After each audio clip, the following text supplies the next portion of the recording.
your Monday podcast here on Four Lads Had a Dream.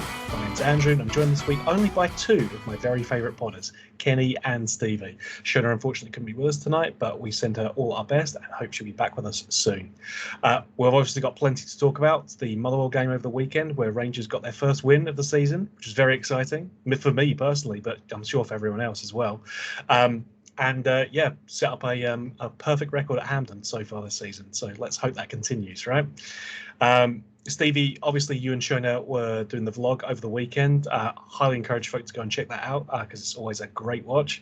But Kenny, I'd like to get your thoughts on the game first, and then Stevie, if you've got anything that you didn't mention over the vlog, you can obviously wire in as well. But Kenny, what did you make of the game? Well, it was a win. That was the first thing we needed was a win, get our season back, right up and running. But it was pretty much a game of two halves. I thought we were really pretty decent first half. I thought we played some really nice stuff. We got our goal. I thought we were quite unlucky before that. A good double save, good bit of defending from Motherwell, I thought. With Scott Wright and Cyril Dessler's efforts. But just after that, we get a goal. And it's a nice goal, actually. I know it comes off Diamandi's shoulder a little bit, but the move is really quite nice. It's and it opens them right up. And it's taken really well by Cyril Dessers. We lose another comedy goal. And I don't know where to start with it because I think there's a number of points of error in it. Yeah, and the pass from the keeper right into midfield is far too easy for a start. That's ridiculous how easy that is. Nobody's closing any ball down. The midfield are kind of, I'll be nice and kind about it and say they're out of shape, but they're kind of nowhere. I don't think Tav comes and presses the ball, for the cross. I don't think he does that very well. I think John Souttar is caught a little bit in no man's land. I think he should maybe come back a little bit at that point where he realises the cross is coming in, but he tries to reach for it. And our new signing gets the worst possible start, doesn't he? So, it's very unfortunate. And he tucks it away really nicely right in the corner. Jack Butland's not got a prayer. Then we get our second goal, obviously, shortly after that. And it's a lovely goal. It's a really nice goal. Even the move itself, right up to the point where Tavernier plays it in, we just play right through them. And here's Stevie. We've got a right winger that turns, comes inside and shoots. How nice is that? And hits it with his weaker foot and everything apart. Well, he's left-footed. I'm not saying it's his weaker foot, but he's playing on the right, comes inside, hits it with his left, and absolutely peach of a strike. It really is a lovely finish. And he enjoyed it, the guy, and I thought he had a fantastic game for the time he was on the pitch. What was it, about 55 minutes? 55, yeah. I thought, in truth, we should have been 2-3 up at half-time anyway. We should have been 3 or 4-1 in chances created. The second half, I'm going to kind of gloss over it a little bit. It seemed to me that when Černý went off, an awful lot of our creativity seemed to disappear, which is a little bit concerning, but not something that shouldn't really surprise us because we've been calling out for this. That front four needs, bodies in there. But look, I've seen a few people say that they thought we were holding on in the second half. I didn't really feel that. I thought we were still, I wouldn't say we're in total control of the game, but I thought they didn't really do much with the ball, Motherwell. And I thought we deserved their win. But all in all, Andrew, for me, more than anything else, that win was vital on Saturday. We really do need to start putting wins together. And I think if we can get on to doing that over, through August until this transfer window's finished and we see where we're at, I'll be delighted, Andrew. But overall, 2-1 and we deserve to win. look, if you told me before the weekend that we would win the game fairly comfortably, 2 of our new signings would get goals, Rangers to score 3 goals, yeah, I'd be very excited by that. It's obviously a little bit different in context, given that Proper scored at the wrong end. But nonetheless, I still think I kind of agree with you, Kenny. I think we were in control. Obviously, in the moment, especially where you're only 2-1 up and you're in the second half and you're not making a lot, you do feel that tension, I think, just in the moment. But looking back on the game, I think Motherwell had 1 shot on target, not including, the goal that was scored. And they never really threatened too much. You just always got that worry, right? Stevie, I mean, as far as you're concerned, obviously you touched on it in the vlog, but yeah, any other thoughts on the game itself? What I would say is I would encourage everybody to go and check out the vlog. It's a fairly new thing that Shona and I have been doing for the last few months. So every time we do it, like on Saturday, we learned a few more plus points. We actually spoke to a few of the fans beforehand, and we'll make that a regular thing. So if you ever see us out with a microphone, please come and say hello and do your predictions, because that was very enjoyable. So actually, well done to Les, who got it spot on, didn't he? He said 2-1 in Dacers to score first, which isn't an easy thing to predict.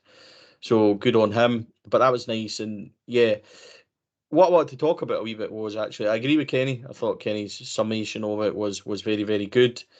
I agree with the first half stuff. Even Ketwell said that we actually played some eye-catching stuff at times. So, yeah, really happy with the first half. You want maybe a few more goals. You want that. I thought there was lots of nice interlinking play. Right, Lawrence all involved. Desser's wee touches just never really came off. Excuse me, never really quite got there. But the ideas were good and I liked it. Like Kenny said, the first goal, I think 20 passes before they actually scored the first goal as well. So, and the second one, what I liked was actually nice and direct. Goal kick, centre half, full back. And people have been saying it's not an assist for Tav. It is an assist for James Tavernier. It's a lovely pass. He actually has one bit to play it. And it should be simple for somebody of their quality. But he actually did it really well, and then the finish is lovely. So, to kind of summarise, the same as what Kenny says, more or less. But to talk about the goal we conceded, when you're at a game, Andrew, we don't get the replays of the goals, so we don't get that to be able to watch it 1 or 2 times and be able to see what's happened and then be able to comment on it. So we're seeing it once, and I didn't really say anything on social media or even on the vlog. We just said, but having watched it back, I'm able to make comment on it. I think James Tavernier is very lazy when he gets out there. I think he kind of complacently goes out there thinking this boy won't swing it in well, or if he does, then centre-backs will take care of it. So that's really disappointing from Tav. I want urgency. I want him getting out there. At least show him down the line. If he's going to beat you, he'll beat you, but at least make him work for it. You standing 10 yards off him, I thought was far too easy. Second of all, I think John Souttar's body position's all wrong. He finds himself goal side, and he's then, if I get full force into this, am I going to turn it in? He's completely shaped wrong. And as a result, Proper then is taken by kind of surprise as well. And I wonder if he had just let it go past him. But I think because Souttar's touched it, he's instinctively kind of thought, well, I need to play this as well because there must be somebody there. And he's then deflected it in. So there was a comedy errors. But like Kenny said, that long kick, we commented on this. Manchester United friendly, Birmingham friendly. We commented Union Berlin, we're far too easy to play against. Your 2 midfielders push up and they're picking up, so it's a job then in the centre half. Souttar, go and press that guy, stop him. Even if you're fouling when the ball lands, it's not doing anything other than you're stopping the attack. But for somebody just to pick up that space is very, very dangerous for us, Kenny. And that was a big thing for me. So I think what Kenny says, absolutely. But the goal conceded was poor for a number of reasons. And having seen it again, I wanted to give more comment on it because we didn't really at the time. Just on the John Souttar's body shape, I think you're absolutely spot on with that. And if you can recall, there's a period, I think it might have well been the move that Motherwell had that ends up with Jack Butland making a cracking save down to his left-hand side. From Robinson, yeah. And the ball comes across, and initially I thought it's just went over his head and he's been caught by surprise with John Souttar. But when you actually watch it again, his body shape's all wrong again there, Stevie. He doesn't really know where he is, and that's a concern for a centre half. I don't know. I don't know if you can recall the ball that went over his head, and he just seemed quite overly concerned by that. That it was almost as if it was, perhaps the goal had been playing on his mind. I don't know if it was, but it's a ball that he might get to and he might not, but he's decided to leave it. Unbeknown to him, the boys came round the back of him, and it's got cut back, if you remember. But look, it's just one of those things that the defence is a little bit of a concern, isn't it, in terms of the way it's shaping up at the minute, and it doesn't matter who's in it. In the main so far in the first 3 games of the season, they've coped okay, but you just know that there's a point there when they get put under pressure. How are they going to cope? That's what I was going to ask you. What do you think about that? Because I can see there's a concern there for me, to be honest. Before Andrew comes in, I'll quickly say on that defence, are they coping or are they getting away with it? Because other teams are not taking advantage. Because Kyiv were in a couple of times, didn't do it. Hearts in that first 20 minutes could have scored 2 or 3, we know that. And they gave us a wee bit of issues at the back. I think we've looked more steady when Balogun's been there. But Balogun came on Saturday and defended really well, but then forgot we were playing in blue. Every time he got the ball, it was going everywhere but. So, and then we know obviously Balogun might be a doubt. So, Andrew, I know you were going to jump in there, but it was just to say that, are we actually doing okay or are we getting away with it? I think there's honestly an argument both sides for where we are defensively. Well, I think what I wanted to come on to was just to talk about our defence in general, as you guys have been doing. John Souttar in particular, I think, is someone it's worth having a conversation about. We know Balogun's not going to make the Kyiv game, so in all likelihood it will be Proper and John Souttar as a centre back pairing, unless we decide to get really interesting. But I think it's worth talking about John Souttar, because I think we can probably agree that although he did pretty well last season, I don't think he's looked anywhere near the level of performance I think we would hope to see from him in terms of his performances. He has looked shaky. He's looked short of confidence. I mean, I don't know what the answer is beyond. Is it just inconsistency in defence? Is it because we've had this constantly rotating parade of different partners for him, being Ben Davies, Leon Balogun, and then Proper coming in as well? Is it just a case of we need to find a settled defensive pairing and go from there? I'll come to you first, Kenny, but yeah, I'm keen to get both your thoughts on that. I actually think that I like John Souttar as a football player. I was delighted when we signed him. I've said this before, but I'll say it again. I liked him when he was a kid at Dundee United. Very impressed with him at Hearts. And I expected him to grow in stature when he got here, and kind of grow into being a Rangers player. And I don't think he's done that. And that's a kind of sad thing, because I did expect him to. Because the boy can play football. He's a nice passer of the ball. He can defend well. But at this minute in time, he's not had a good start to this season. I don't think he had a particularly good end to last season either. But I've always tried to make... No players really did, to be fair, Kenny. That's true, yeah. But look, I always try and make allowances for players when they're playing out of position. And I know centre-half, you could turn and say he is a centre-half. But if you're a right-footed centre-half playing on the left-hand side, it is a little bit unusual for you. So I've tried to make allowances for that. Last season when he was playing there alongside Connor Goldson a lot, and now he was getting caught under the ball, and he's still getting caught under the ball on the right-hand side. And this is the kind of concern that I've got, that, we all want him to do well. He's a good Scots lad. He's a lovely guy by all accounts as well. So you just want him to do well. But at this minute in time, I'm being honest about it. If I know you said that Balogun's not going to make it, as far as I'm aware, he might or he might not. But chances are he won't, as you say. I don't think the manager would say that there's a doubt and we should expect him to play. So, but I would be I would be going with Leon Balogun in that position tomorrow if he's fit. I absolutely would. But then you could look at it and say that Proper and Souttar have got to, they've got to build a relationship because, Stevie, you'll know this as well. But all positions there, all the midfield, the strike force, the centre halves, the left hand side, the right hand side, they've all got to build relationships, and we're struggling with some of them at the minute. So it's difficult. But on Souttar, to kind of finish up with it, for me, I just feel that there is obviously a lack of confidence there, right? That's for sure. But I can't really figure out why. Do you know what I mean? I can't put my finger on what's causing him to be so, I don't know. The word has escaped me, but to be a bit nervous, when we're defending. I think, Kenny, can I just jump in slightly? I think something you said quite important. He strikes me as somebody that looks really uncertain in himself, right? And I think that's maybe what you were trying to say, because I feel that as well, Kenny. I don't know if that's. I'm assuming that is that what you meant, like, 'cause that's how I feel. Yeah.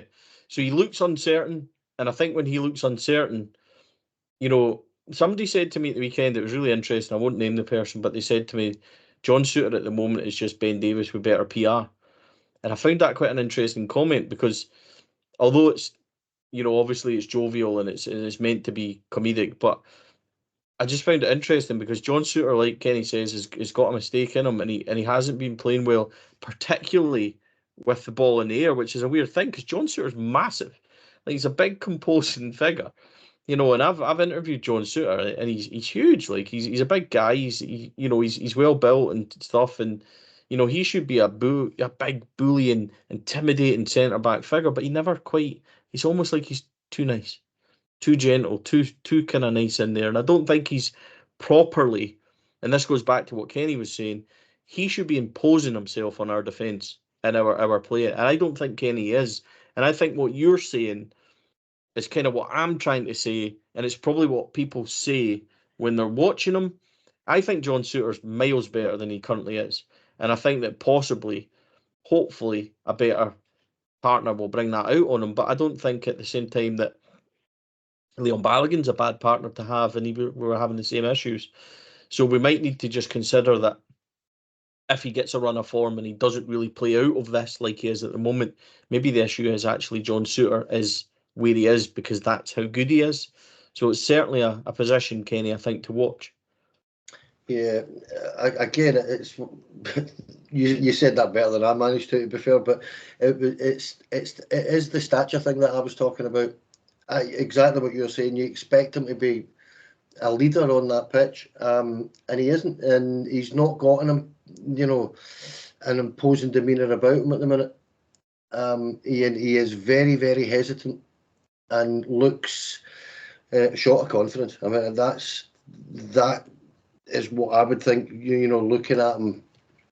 And I feel for the guy actually at the minute, because it's one of those situations with John Souttar that it's really apparent when he's making a mistake. It's a bit of a howler, if you know what I mean. When he does make a mistake, it's not a good one. So that's what I would say. And I tend to agree with you, Stevie, that it is one of those things that it does need addressed actually. Because it is a concern, because we were talking a few minutes ago there about the defence and it not looking great, and that right-hand side, whether it's been Connor Goldson, whether it's been Leon Balogun, whether it's been John Souttar, and I don't want to sit and talk about James Tavernier, but is just the right-hand side lacking a balance as well? That doesn't matter who you're putting in there. There is a balance issue with it. I don't know, but that's on the manager to find it and fix it, isn't it? But what I would add, right, is I think this is important context as well. I think I speak for Kenny here as well, that we aren't writing him off. I think we're both sitting here saying we expect a lot more, and we expect him to be a better player than what he is, and I think that's the point. This isn't a scenario of coming on and rubbishing a player. I think we're both saying, because it's in the context of what happened at the weekend and things like that, I think, given his start, I think it's topical to say that, to discuss John Souttar's form. And that's not to say that John Souttar is to blame for Saturday's goal. He had a part to play in it. I think the blame is, how does a guy find himself free in our midfield? How does a left back swing in across so easily because your right back's sauntering out there at half pace? So there's a lot more questions than John Souttar, I think, but I just think that overall it's a wee bit like the goal conceded midweek last week when Redvan makes a mistake. John Souttar's first instinct is to retreat in, and he plays everybody on side.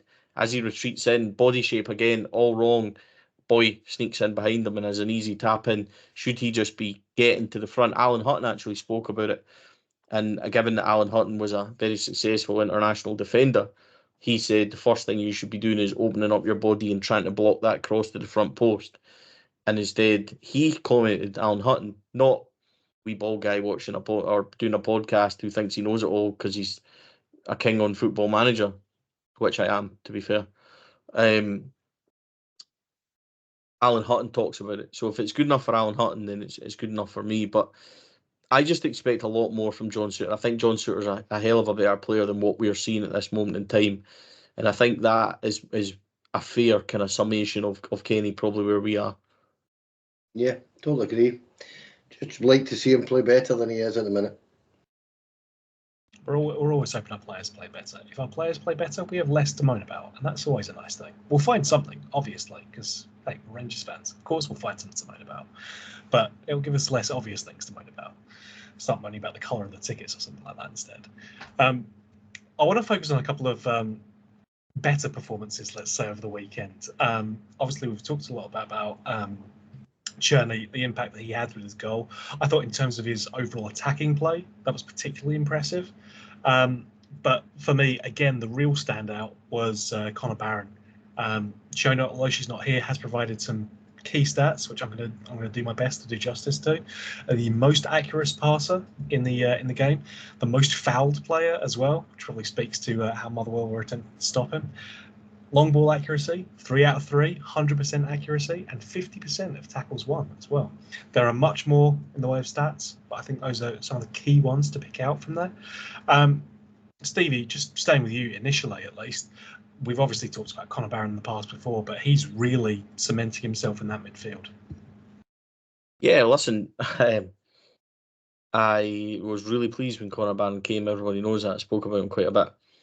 He was somebody that I spoke about on shows previously from last December. We should be looking at this boy. We should be looking at picking up. And he's not the only Scottish boy that I've identified as being possible targets for Rangers. Delighted he's here. And then on Saturday, he sets the tone. I think 7 or 8 minutes in, he gets, there's a boy. So Rangers are caught a wee bit tabs forward on the right-hand side. He covers, wins the ball, stops the Motherwell transition, starts it all over again, and that's what he's there for. And people of my vintage will remember a guy called Stuart McCall, who was as busy, as good in the tackle, better in the tackle. I'm not saying that Conor Barron is Stuart McCall level, but for people of my vintage, he reminds you because he's so busy and he's so tackling. He just wins the ball winner. Win the ball, give it to somebody else. But he's actually a better footballer, I think, for people who will see that in Conor Barron. I think he's quite clever. And he's certainly a good wee player. I spoke about him a bit on Saturday. I spoke about him since, Kenny. But these are the kind of boys that I think can really add something. I thought he was very, very, very good on Saturday again. And actually, I thought he outshone Diamandi and in his performance. I thought Diamandi was okay, but I thought at times he was loose on the ball. Key to what we were trying to do in the first half. But he was a bit heavy and a bit loose on the ball. We'll go on to talk about what we would do with the midfield, so I'll not go into that moment. But Barron at the moment is first team, first name on the team sheet, isn't he? Very impressive again, Kenny. I thought very, very good. He is. He is the first name in your sheet at the minute. But very interesting to listen to what the manager said about him as well. Like he's the future of this club, which is a big statement from a from your gaffer to turn around and say that, and you're not long in the door. It must give the boy a lot of confidence himself. But he's not short of confidence. You can tell that right away. This boy can play football, and it's always nice to take a good player away for Aberdeen. It's a fantastic thing to do. And to be fair, they've started well, I think, as well. But look, the thing about Conor Barron is that what I've noticed, whether it's been pre-season or the first 2, 3 games here that we've played, is that he does the simple things really, really well. It's the basics that he does really, really well. Then you add on that he's a bit of a terrier. Then you add on that he can pass a ball. He's already had a couple of strikes. He's getting about the pitch. The wee pass out wide for the first goal that he's got to bend round Kevin Clancy because Kevin Clancy's in his way is actually a cracking wee ball. It's just a first-time wee ball out wide to, I think, Yilmaz it was. And you're like, well, it's a nothing ball, but it's first time and it just keeps it moving, and that's what he's doing, Stevie. I don't know if you agree with that, but he's just making us tick at the minute in the middle of the pitch. And I agree with you on Diamandi. I thought he had a better game than Mo Diamandi did on Saturday. But the two of them are building a nice wee partnership together. I think they do look that they're working in tandem, if you like. They're doing quite well together and building a great understanding. But I am genuinely really quite excited about Conor Barron because whether it's it's going to a tribunal, but whether it's going for £500,000, 700,000 quid, I don't actually care. That boy could be here for 10 years, and I'm not saying he will. Don't want to put pressure on the kid, but I'm just saying that he could be here for 10 years. He's got the makings of a Rangers player right at the start of his career, and that's always brilliant to see because we're a fan base that lately has been built on giving players, your new signings, time to bed in and stuff like that. He's not needed any. He's just come in and sat in that midfield right away and done really well. That's what I would think. I'm really looking forward to watching him this season. I would think, Andrew, as well, just to kind of summary, tomorrow night's a big night for Conor Barron. See if you go and stamp your authority all over that kind of game. Hampden, big European night. We all know what it means. We're about to talk about it, obviously, but you go and stamp your authority all on that, then it's been a pretty good performance or a pretty good start for Conor Barron, I would say, in a Rangers jersey. And I'm like Kenny, I'm looking forward to seeing more. And he's certainly one that even early on you can depend on. You can say, right, okay, Conor Barron's there, so that's fine. And that for a young lad, because he is still young, for a young lad is pretty impressive. And what I like about him is that, just something Kenny slightly touched on, while we are giving players time, he needs this, he's had 4 weeks off, he's had this, he did that. Conor Barron just turned up at Rangers and said, I'm number 8, please, and I'm starting every week. And I like that. That's the kind of arrogance and kind of confidence is probably a better word that I can really get behind. I like that. I don't know if you've seen the wee training video that Rangers released today on RTV. With Dessers. And he's no shy, is he? It's brilliant. It's cracking to see. That's an outrage. It's brilliant. Absolutely brilliant. No, completely agree with everything you said about Conor Barron. I'm excited to see him continue to play. I hope it stays at this level of performance or even gets better. That'd be something. Let's touch on the press conference then. Stevie, you were there, but there were a few key points, I think, to touch on. Balogun, as we've discussed, is a doubt for tomorrow. So I'm assuming the worst because obviously it's us. Obviously have to do that. Igamane is in training or bits of training, doing interesting things with the ball. So great, whatever that means. Excited to maybe see him in a jersey, next month, I suppose. We'll see. It's still early doors, right? And Clinton Ciala is fully fit as well. He played, I think, at least a half, if not more, in the B team game over the weekend. So Yeah, will be interesting to see him if he becomes available as an option for the first team in the near future. Then obviously with the manager, we also had Jack Butland giving an interview, and I think you pulled out this quote, Stevie, that I think was interesting for sure.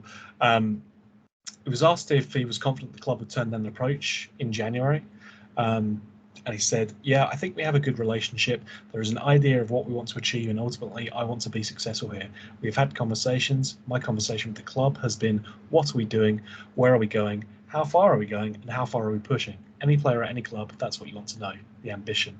For me, no cloudy areas over that. I'm looking forward to the season and playing as well as I can. Follow-up was, the vibes are good from above, and he said, yeah, in my opinion. So, Kenny, I'll come to you first, mate, but in terms of Jack Butland's relationship with the board, at least, what does that say as far as you're concerned? I watched his press conference when I got home there, and I actually found it a really interesting press conference. I thought it was really insightful. And, you know, that quote that you've just mentioned there kind of gives you the idea. I don't know if you guys, gives me the idea that Butland's here long term, not even just, you know, I think it's a 4-year deal he has, so he's got 3 years left. I think he'll be here for that time. I think his family are very settled. Family are enjoying it, as far as I'm aware. But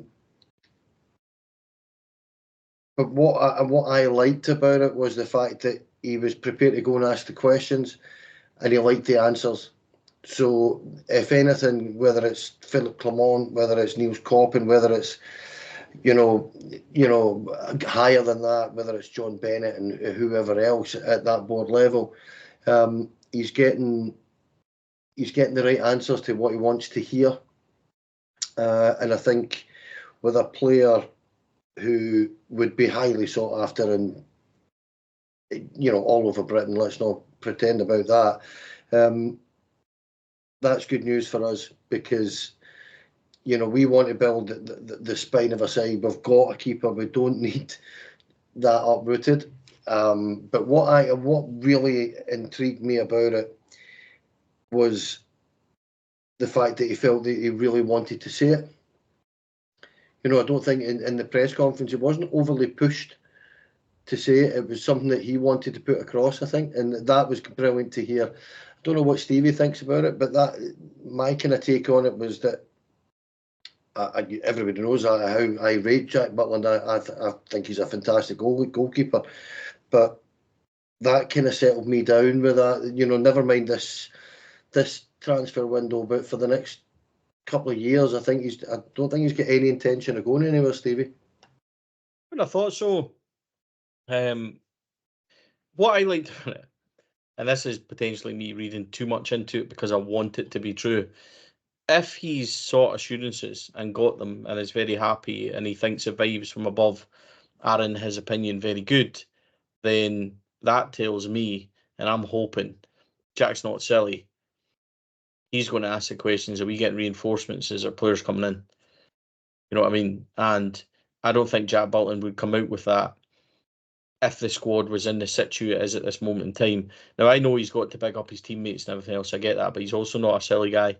I don't think he's going to say all that with the board and stuff if he's not been given assurances. And by the way, I don't think Philip Clement signs a new deal unless he's given assurances. So I'm perhaps pining, and maybe I am, and people say that I'm Stevie or you're too optimistic, half-class fool guy, etc., etc. I still believe that the big deals are still to come in this window, and Christ, we aren't exactly leaving ourselves long. I know that, and I get that completely. But let's get this game done tomorrow, and then see how it changes the landscape. But Jack was, you know, his normal, handsome, formidable self, and let's hope that he's in the same formidable form tomorrow night. Yep, 100%. We're going to need a big performance tomorrow. We know we're sitting relatively comfortably. I think a lot more comfortably than we thought we were going to be after the first leg before the game. It's in our hands. There's no away goal advantage, so it's completely level. We know we have to win. The game will be decided on the night. Can I just say something, Andrew? Of course you can, Stephen. It may be comfortable for you down in London, chilling, watching it, but see for me and Kenny and stuff at the game tomorrow night, it's not going to be comfortable. No. All right. So this is a massive European tie. It's exciting. Oh, 100%. You know, Hampden under the lights and all that. I don't think it's quite as comfortable for any of us. Wait till tomorrow night. The old battle fever and the nerves will be kicking in. So yeah, comfortable. Comfortable. I'm not sure. I'm saying on paper it's a comfortable position. We know real life obviously interferes in that. We had a fairly comfortable on paper 2-1 victory against Motherwell. We didn't feel comfortable in the 85th minute when they're throwing corners into the box. So it's a totally different ball game when it's a Champions League tie as well. So it's all very exciting. I mean, these are the kind of games that we want to be involved in, that we want to be playing in. You know, there's rewards just for getting through this game, let alone getting through the next tie and hopefully, you know, getting into the new format Champions League as well. So there's plenty of you know, reward on the table for these players, and they've demonstrated, at least in the previous game, that they can get something away from Kyiv. So, you know, it's in our hands to achieve. In terms of, you know, how we lined up against them, and then in the first leg, and then against Hearts, against Motherwell over the weekend. That's who we were playing, right? What are you looking for in terms of changes to that lineup? You know, Stevie, I know that you'll never drop Scott Wright as long as you can draw breath. So I'm assuming he's staying in your starting 11. But I'll come to you first, mate. What are you looking for in terms of changes to the lineup? Well, actually, Kenny, let's jump in and do this together. Obviously, I think Butland starts, and then your fullbacks, Ridvan and Tavernier, I don't think they change. Consequence of Balogun being injured, I think we'd go proper and Souttar. So, as regards to your back five, Kenny, would you make any changes there at all? No, I don't see him changing Tavernier, but again, I'll reiterate what I've been saying for the last couple of weeks. Same with me. Yeah, if Sterling's 100% fit, which he isn't, you know, he's not going to do this tomorrow night anyway. But I would perhaps change that. But that would be it. As I said, Balogun, if fit, would start for me, but we'll wait and see with that. But apart from that, yeah. Two changes in midfield for me, Andrew. Černý keeps his place on the right. Scott Wright drops out on the left. Hefty plays on the left for me, and Sterling replaces Tom Lawrence. And I would go Sterling, Barron, Diamande, slightly forward, but still in a 3. Hefty on the left because of his speed. Černý on the right because he's magnificently bald and wonderful. And obviously Cyril Desser's up front. So there's your changes for me. 2 changes to the team, I think, are pretty key. Tom Lawrence for me, you know what? I thought Tom Lawrence did okay on Saturday, right? At the time, during the game, half-time and that, I thought Tom Lawrence did well. I thought Scott Wright did well. But they done well without doing anything. That's right? Exactly it. And that's my issue. It was all nice, right? It was tidy and wee bits and pieces, wee passes popped off. Scott Wright, great run round the keeper, scored a goal that wasn't given, you know, very nice and all, but it's not what we need, right? It's nice. It's here. We need up here, right? And I don't think they're capable. Sterling for me is just a big monster. Just play him because he should start, engine, everything. And Hefty on the left. Surprised he didn't get minutes at the weekend. He starts, and I think the rest is kind of is for me what I would do. But Kenny, would you do anything different?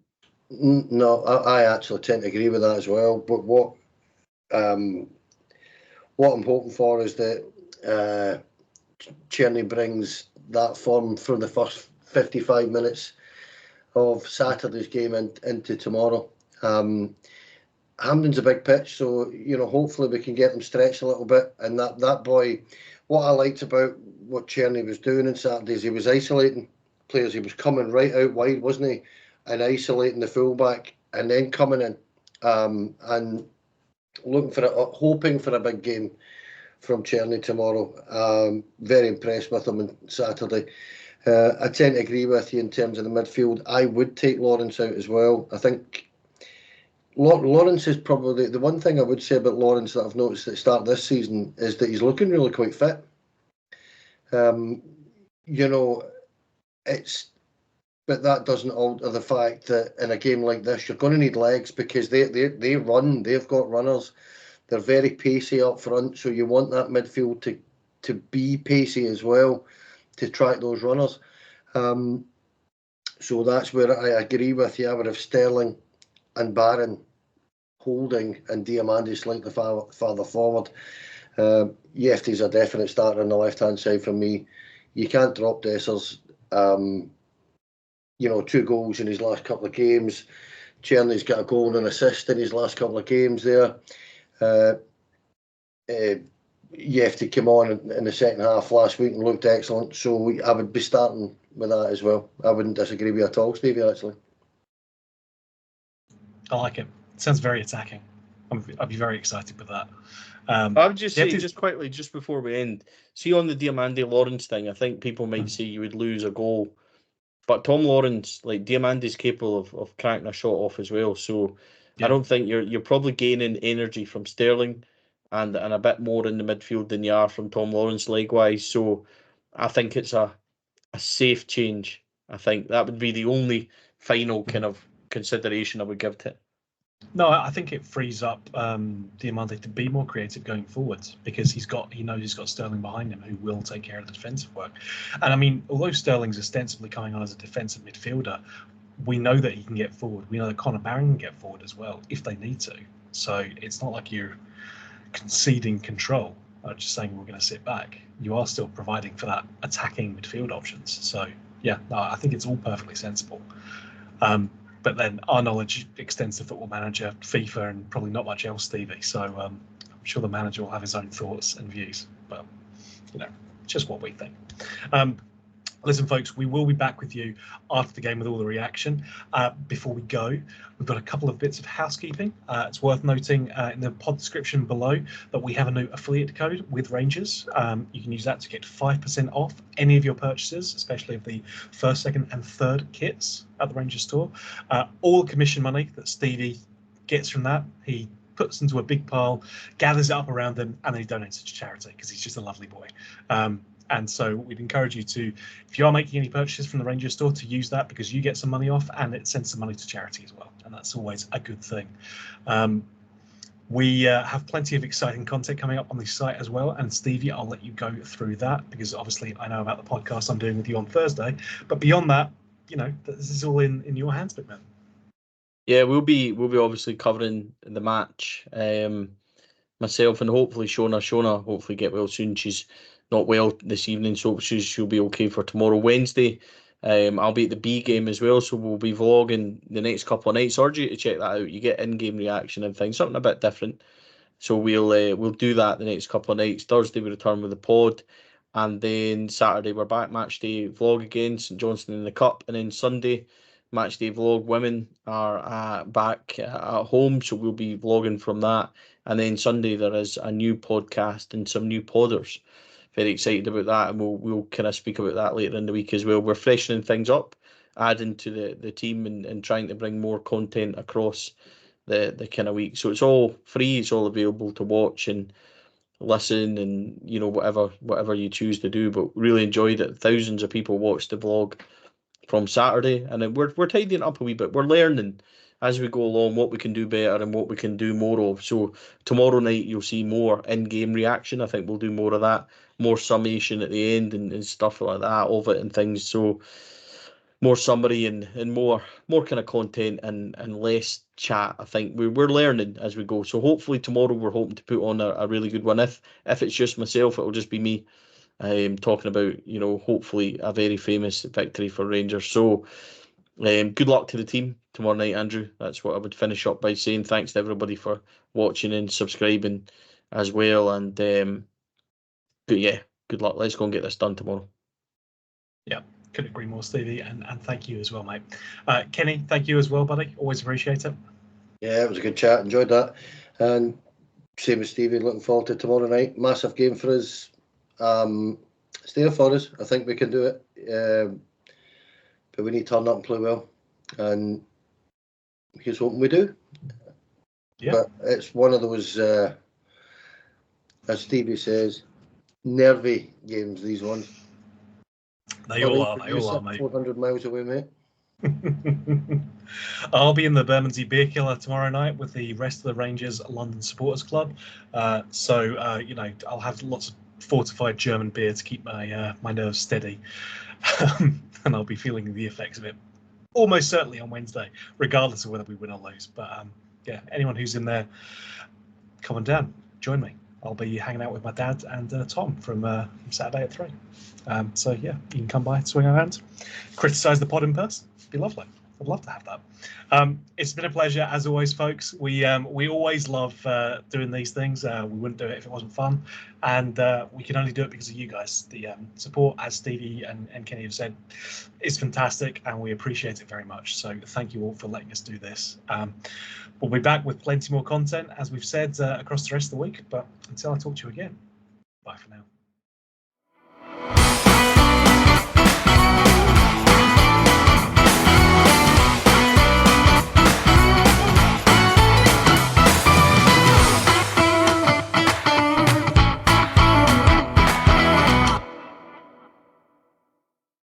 Four Lads podcast is sponsored by Rhino Express, Clydeview Joinery, Athol Industrial Solutions Limited, and CSD Air Conditioning, along with Art of Gold.